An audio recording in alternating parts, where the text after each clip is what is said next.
Right now, someone weaker than you is winning. Why? Because they look more certain. They speak without hesitation. They act like they deserve everything. And the world believes them. Meanwhile, you hesitate. You overthink. You wait for the right moment, the right words, the right feeling. And as you wait, someone else takes what could have been yours. Confidence isn't a trait, it's a weapon. And if you don't carry it, someone else will use it against you. Machiavelli knew this centuries ago. The bold get ahead, even if they lack the skill.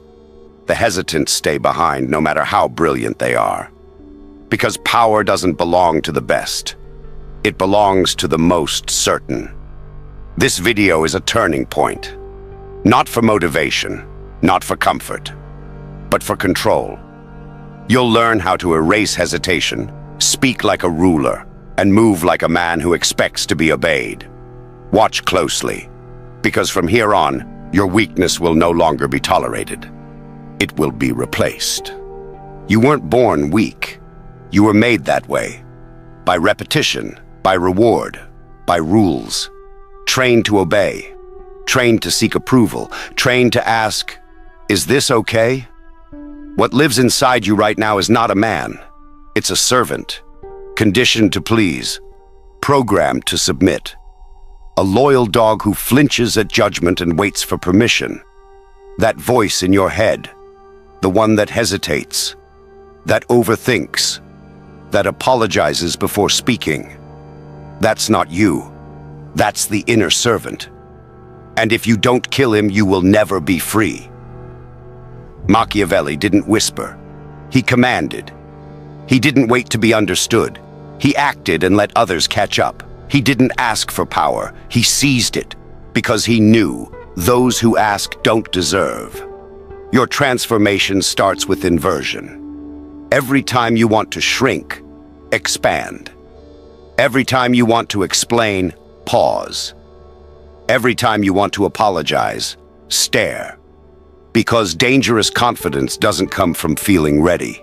It comes from doing what the inner servant would never dare. You walk faster. You take up space. You stop nodding. You stop softening your tone. You speak like your words are decisions, not suggestions. Confidence isn't a mindset. It's an identity. And that identity is forged in defiance. Not against the world, but against the version of you that still wants to serve. So here's your first rule. If it makes you small, kill it. A thought, a habit, a person, kill it. If it makes you hesitate, confront it. If it makes you weak, deny it. If it tries to be liked, laugh at it. The world will tell you to be kind, polite, and nice. But here's the Machiavellian truth. Nice men are tools. They get used, discarded, replaced. Powerful men aren't nice. They're precise, measured, controlled, calculated. And it starts by slaughtering that little voice inside you that still begs to be accepted. You don't need permission. You don't need validation. You need only one thing: the willingness to become feared, not by others, but by your former self. Because once you kill the servant, the ruler awakens. Powerful men don't arrive loudly. They arrive with presence, not through their voice, but through their silence, their stillness, their stare. You don't need to be known. You don't need to be liked. You just need the atmosphere to shift the moment you enter. That's how a man moves when he owns the room. Not because he's been told he does, but because he behaves like he always has. Machiavelli understood this in the royal courts. The ones who ruled weren't always the kings. Sometimes it was the man in the corner who barely spoke. But when he did, the entire court leaned in. Silence is control. You think talking makes you dominant. It doesn't. It makes you predictable. The quiet man is the threat, because no one knows what he's thinking. When you walk into a room, You don't look for permission. You don't glance around for approval. You observe. You absorb. You let the others rush to prove themselves while you calculate. Your posture speaks before your mouth does. You move slowly, not because you're uncertain, but because you're in no hurry. Predators don't sprint unless it's time to strike. Until then, they wait. Calm, ready. Most people don't even realize how fast they move, how fast they talk, how often they interrupt. Because they're trying to impress. Because they're still beneath someone else's judgment. But when you walk in like you own the room, you don't speak to impress. You speak to decide. Every sentence carries finality. Every word sounds like a conclusion. People start to listen differently. They don't challenge you. They calibrate themselves to you. And when others speak, you wait. You let them go first. You let them reveal their hunger, their insecurity, their weakness. Because the one who talks first usually gives away what they fear. And once you know that, you can bend them at will. You don't chase energy. You create gravity. Because confidence at this level is not about being liked. It's about making others question their own position just by standing near you. So you carry yourself like you've already won. Not arrogantly, but like someone who doesn't compete, because he's already chosen himself. If they respect you, good. If they don't, better. Because indifference to approval is the final form of power. And if the room wasn't yours when you entered, by the time you leave, they'll remember it like it was, not because you demanded it, but because you didn't have to. Words are not just sounds. They are weapons. And most men speak as if they're asking for permission to exist. You can spot them instantly. The rising tone at the end of every sentence. The nervous laughter. The endless, I think, maybe, I'm not sure, but... They speak as if they're apologizing for taking up space. That is not speech. That is self-sabotage. Machiavelli knew the truth. Power is not always in what you say, but how you say it. And when you speak like you cannot be denied, people don't analyze your words. They submit to the weight of your certainty. Because here's the game. People are not logical. They're emotional. They don't follow truth. They follow conviction. If you sound sure, they assume you are right. If you hesitate, they assume you're not worth listening to. So what does a Machiavellian voice sound like? It's slow, calm, final. You speak as if your words are not open for debate, as if each sentence is a decree. You speak like someone who already expects to be obeyed. It doesn't matter if you're in a room full of experts. If you sound like a decision, they'll defer. That's the first rule. Sound like the end, not the beginning. And here's what most will never tell you. You don't need to speak often to be respected. In fact, the more you say, the more chances you give others to decode you, challenge you, or worse, stop fearing you. Speak less, mean more.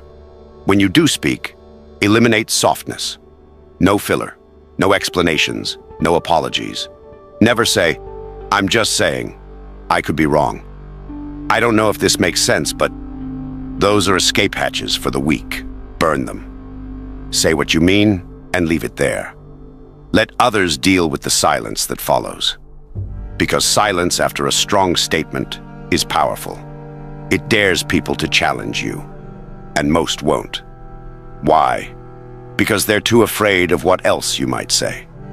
Now understand this. The tone of your voice is your true message. The words are the surface, but your tone, your calm, grounded, deliberate tone, tells people exactly where you stand in the hierarchy. You want to rise? Lower your pitch, slow your tempo, remove the nervous energy. Sound like someone who has nothing to prove and everything under control. sound like a man who's already made up his mind and expects the world to catch up. You don't win conversations by being louder. You win them by speaking in a way that makes people feel your words aren't suggestions, they're facts. This is how rulers speak, how generals speak, how kings in exile speak before they take their thrones back. And if someone challenges you, never defend, redirect. Don't argue, don't explain, don't justify. Just say, I disagree, or better, that's incorrect.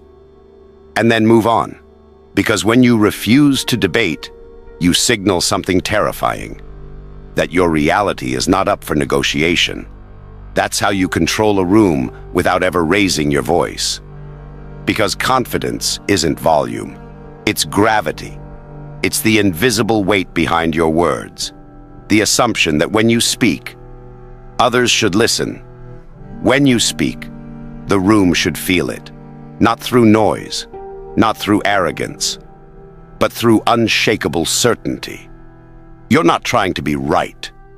You're speaking like someone who can't be wrong. You're not trying to be heard. You're speaking like someone who doesn't care if you agree, because you will eventually. That's power. And from this point forward, it's how you speak, or you stay silent. Confidence without control is decoration. You can walk tall, speak well, move with authority. But if someone can still trigger you with a sentence, you are not powerful. You are exposed. This is where most men fail. They master presence. They master speech. But their emotions still belong to everyone else. A whisper of disrespect, and they react. A compliment, and they soften. A silence, and they spiral. You are not free until you master the invisible war, the one inside your own mind. And that begins by rewiring your identity. Machiavelli understood this in the courts of power. He didn't fear enemies. He feared dependency, emotional or otherwise. He didn't trust affection. He trusted control. Because once people know what moves you, they know where to press. And once they know where to press, you're not dangerous anymore. You're manageable. And manageable men are discarded the moment they lose usefulness. So here's the transformation. You stop being the man who reacts, and you become the man who calculates. Someone insults you, you don't explain. You observe. You extract data. What are they trying to get from you? What are they hiding behind the insult? Someone praises you, you don't melt. You analyze. Why are they complimenting you now? What do they want? Someone ignores you, you don't panic. You become even colder. Silence becomes your weapon, not your wound. This is what it means to become psychologically unreachable, not emotionless, but unshakable. You feel everything, but you act on nothing unless it serves your outcome. When someone tests you, you don't lash out. You show no visible discomfort. Why? Because your mind is not a public space. It is a fortress, and you decide who enters. That's how you stop being manipulated. Most men are so easy to control, it's laughable. Tell them they're not good enough, they'll over-explain. Tell them they're amazing, they'll chase you. Pull away from them emotionally, and they'll beg to reconnect. This is not power, this is programming. And until you break the code, you will always be someone else's tool. So how do you rewire? You kill the need to be understood. That's the root virus. The desire to explain yourself, to be seen, to be validated. It's what makes you controllable. Burn it. You don't exist to be understood. You exist to move the world around you, strategically, surgically, silently. You kill the fear of rejection, because the Machiavellian mind doesn't chase acceptance. It controls access. You don't want to be invited in. You want people to wonder what happens when they're no longer allowed near you. And you kill the habit of reacting emotionally.